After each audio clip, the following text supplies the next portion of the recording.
Honourable Zibi.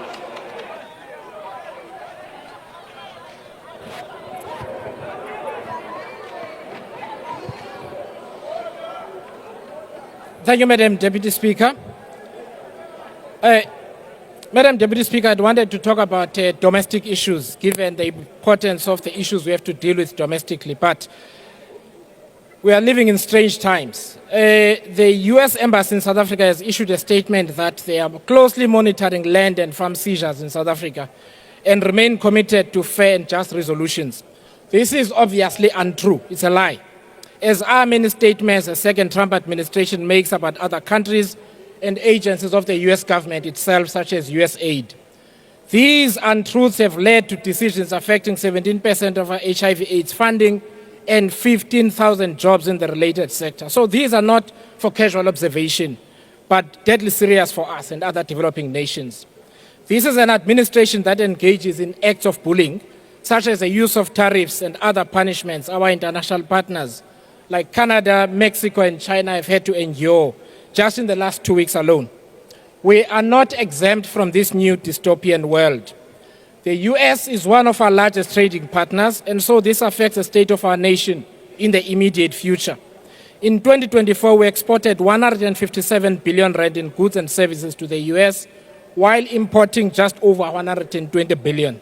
Mineral product and chemical imports from the US into South Africa amounted to 35 billion, while we exported over 20 billion rand of the same. Exports of vehicles, aircraft, and the like amounted to 35 billion. There are tens of thousands of jobs involved and many more livelihoods. We are joined at the hip, but this deep relationship is about to undergo serious strain, with potentially devastating consequences for South Africa's economy and jobs. Mr. President, we must not be caught napping. It is only a matter of time before we are removed from the AGOA arrangement and God knows what other consequence. Now is the time to build export and foreign exchange earning streams and to guard jealously trade and other relationships we already have elsewhere in the world. We must act with urgency and speed while being calm and considered in how we respond to a clearly irrational administration across the Atlantic. After all, it is this new government, rather than the American people in general, that want to break apart an enduring relationship built over the decades. Mr. President, we must also consider what is going on in its proper context. There is a concerted effort to undermine democracy, democratic accountability, and an inclusive, equitable world. Social media platforms are being used by that former South African and others to undermine democracy internationally by spreading dangerous misinformation. The truth and accuracy of information are fundamental blocks of democracy, and they are being taken apart daily here in the US and elsewhere. These tech companies no longer do any fact-checking, with dangerous consequences.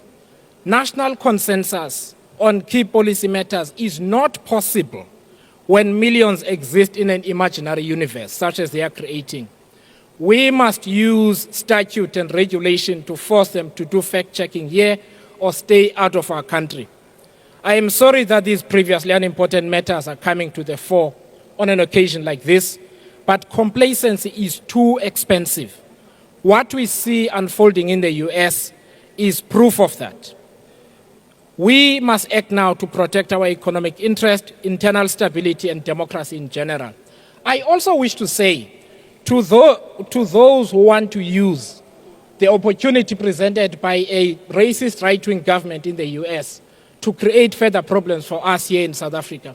These are people who do not care about you. They only care about their domestic agenda.